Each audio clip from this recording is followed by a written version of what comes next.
Back to my channel. It's another race review, the Turkish Grand Prix this time round. We saw Valtteri Bottas taking his first win after almost a year waiting. His first win of the season in 2021 after a horror show in Turkey last year. I think he finished P14 and he got lapped, guys. So what a turnaround for Valtteri Bottas. Dominant win for him this weekend.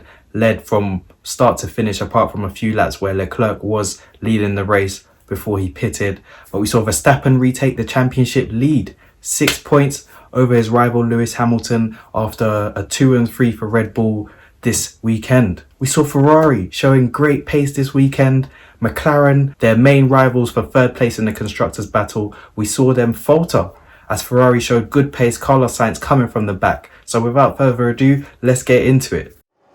It's lights out and away we go. And that's a spin for Fernando Alonso at turn 1, and he's lost plenty of places. Comes back in about 15th place. From pole position, Valtteri Bottas can now make it to the final corner to see the checkered flag, and Bottas crosses the line to win the Turkish Grand Prix. So we'll start with qualifying. Lewis took an engine penalty, which meant after taking pole position for the Turkish Grand Prix, he did start in 11th. Leclerc, who showed amazing pace, qualified in 3rd. Verstappen was 2nd, and that meant Valtteri Bottas took pole position for the race. Where else to start but the beginning? A wet race. I mean, we've been asking for wet races, but it seems like every race is a wet race now.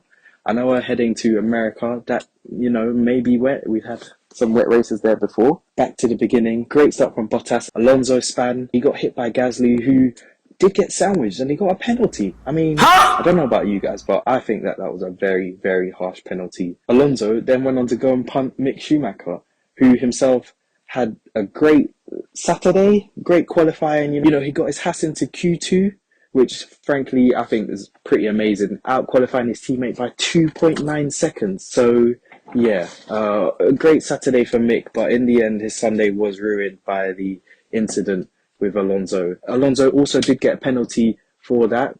If Gasly got a penalty for spinning him around, then a penalty for Alonso was pretty much a slam dunk, wasn't it? We had Lewis clearing Vettel and Ocon really easily. He cruised up to Tsunoda, which they had a quite decent battle.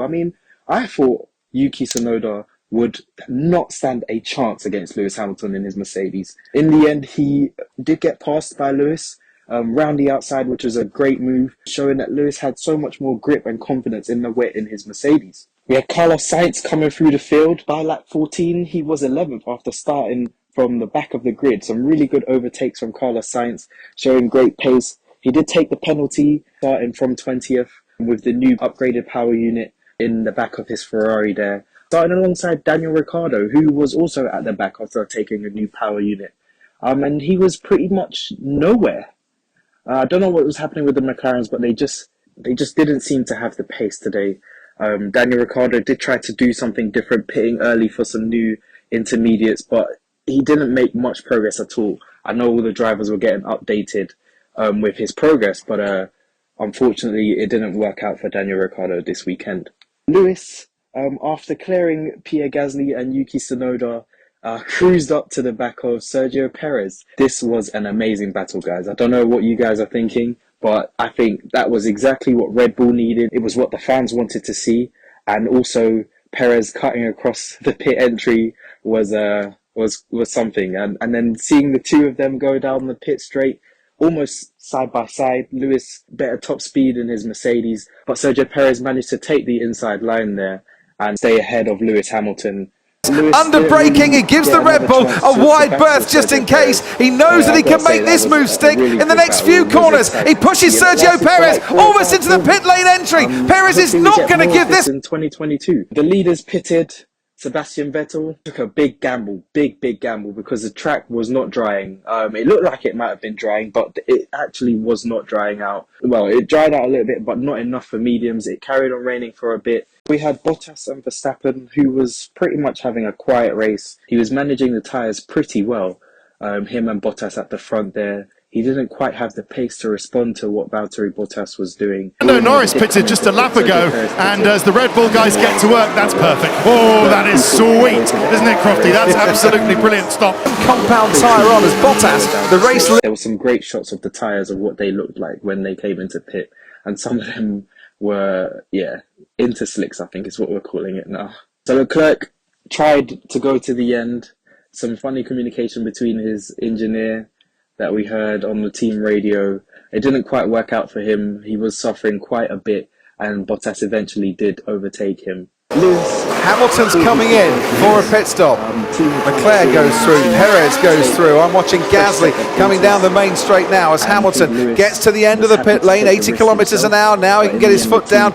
Now he can get onto the racetrack and ahead then of Pierre Gasly. But we heard from the Pirelli boss, who did say that they were even going to advise the teams that they needed to bring their cars in to change for a fresh set of tyres, because there were some cuts on some tyres that they had seen.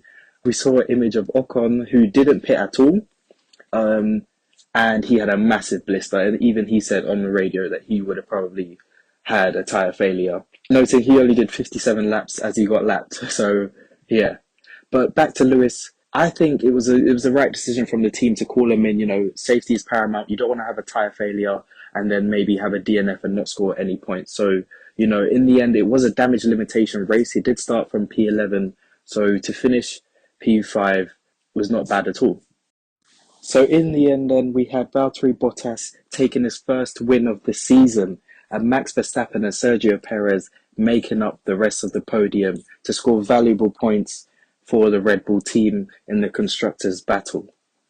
What do we think? The curse for special liveries has definitely been broken now. I know McLaren broke it in Monaco, and so it looks like this myth has been busted. So what does this mean for the championship now? The battle continues with Max and Lewis Hamilton. Max Verstappen leads by 6 points as we head to Austin, Texas for the United States Grand Prix.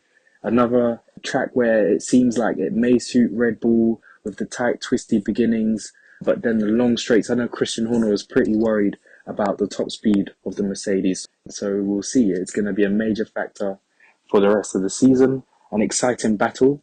And we look forward to Austin. So that was it.